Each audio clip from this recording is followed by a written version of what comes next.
Lo udah kerja sekuat tenaga, lembur, ngurangin jajan, bahkan nahan-nahan keinginan beli barang yang lo suka, tapi tabungan tetap aja nggak nambah.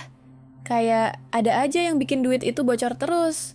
Sialnya lagi, lo lihat temen lo yang kelihatannya santai-santai aja, nongkrong jalan terus, tapi kok kayaknya rezekinya ngalir gitu. Heran kan? Gue juga dulu mikirnya gitu. Kayak, kok bisa sih? Padahal kerjaan kita nggak jauh beda. Tapi ternyata ada satu hal yang waktu itu gue nggak sadar.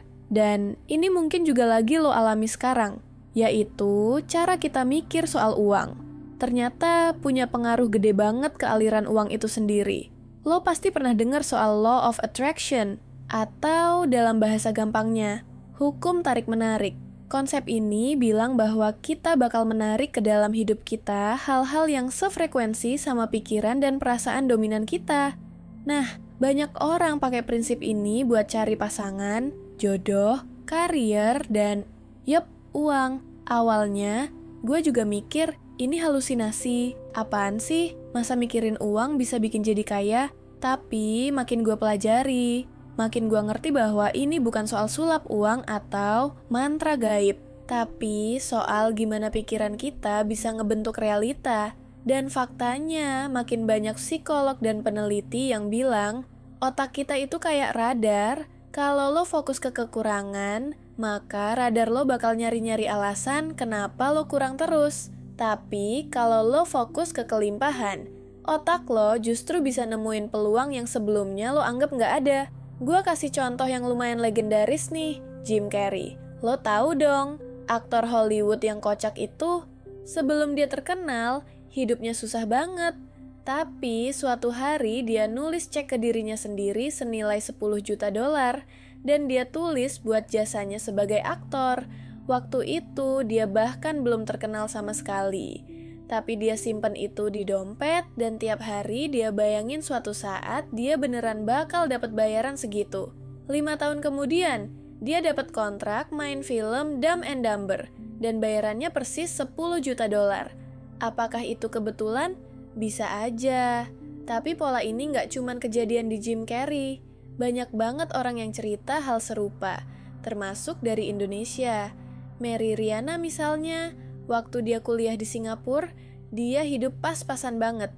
Dikejar utang, makan pun harus irit banget. Tapi dia punya target. Di usia muda dia mau jadi bebas finansial.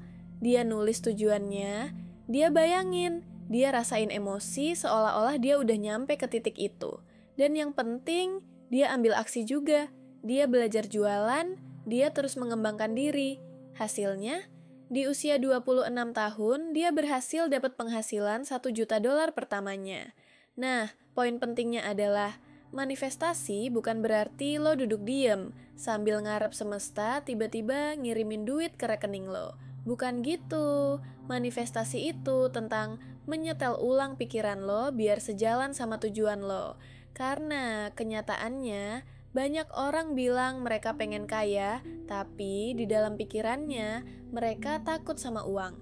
Mereka ngerasa uang itu sumber masalah, uang itu bikin orang jahat, atau uang itu cuma buat orang pintar dan beruntung. Dan parahnya, pikiran-pikiran kayak gitu bisa menghalangi kita ngambil keputusan penting dalam hidup.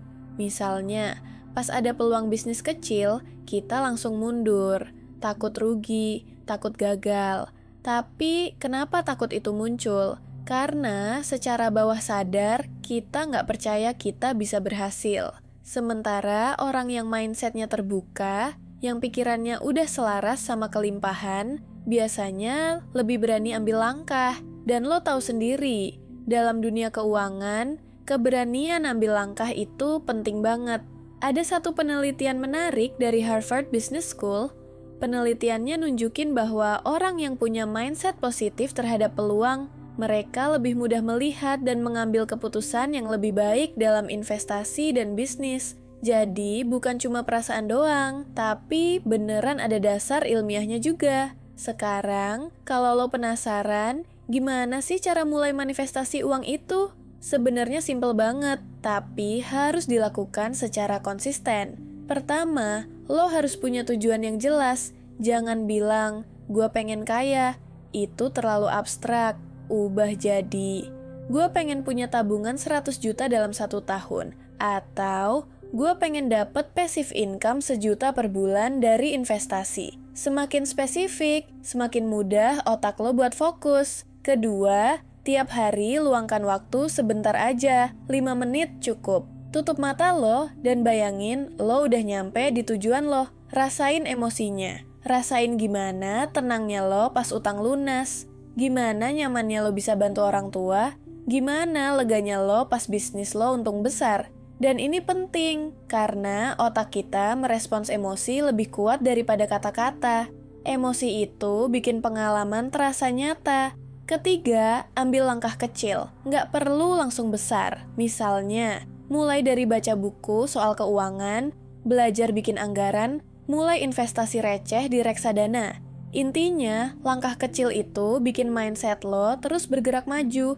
Dan dari langkah kecil itu, biasanya akan muncul pintu-pintu baru yang sebelumnya nggak kelihatan. Tapi yang juga perlu lo tahu, banyak orang gagal dalam manifestasi karena mereka cuma ngelakuin setengah-setengah. Mereka nulis tujuan, mereka visualisasi, tapi habis itu nggak ngapa-ngapain. Harapannya semesta bakal kerja sendiri, padahal nggak bisa gitu. Manifestasi tanpa aksi amat halusinasi. Dan ada juga yang terlalu fokus ke afirmasi positif, tapi nggak ngeriset pikiran bawah sadarnya yang negatif. Mereka bilang, saya layak kaya, tapi dalam hatinya masih ada rasa takut miskin, takut gagal, dan nggak percaya diri. Nah ini yang bahaya, karena apa yang lo rasain jauh lebih kuat daripada apa yang lo ucapin. Makanya, penting banget buat jujur sama diri sendiri.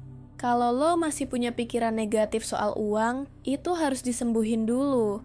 Bisa lewat journaling, meditasi, atau ngobrol sama orang yang udah lebih dulu paham soal hal ini. Dan yang paling penting, jangan malu untuk belajar. Gue pribadi ngerasa, setelah gue mulai nerapin cara ini, arah hidup gue pelan-pelan berubah. Nggak langsung instan, tapi gue jadi lebih tenang, lebih optimis, dan mulai bisa lihat peluang yang dulu gue anggap nggak penting. Dan yang paling nyata, keuangan gue jadi lebih stabil. Bukan karena gue tiba-tiba dapat warisan atau menang undian, tapi karena cara pikir gue soal uang berubah total. Jadi, kalau hari ini lo lagi di posisi yang seret uangnya, lagi banyak tagihan, atau ngerasa susah banget buat nabung, coba berhenti sebentar. Lihat ke dalam diri lo, apa yang lo yakini soal uang? Apa lo percaya uang itu susah didapetin? Apa lo ngerasa lo nggak layak kaya?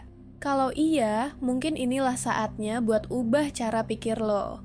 Karena manifestasi uang itu bukan soal berharap, tapi soal menyelaraskan pikiran, perasaan, dan tindakan ke arah tujuan keuangan lo. Dan ketika semuanya sinkron, semesta pun ikut bantu. Ingat, uang nggak datang ke orang yang cuma mikir.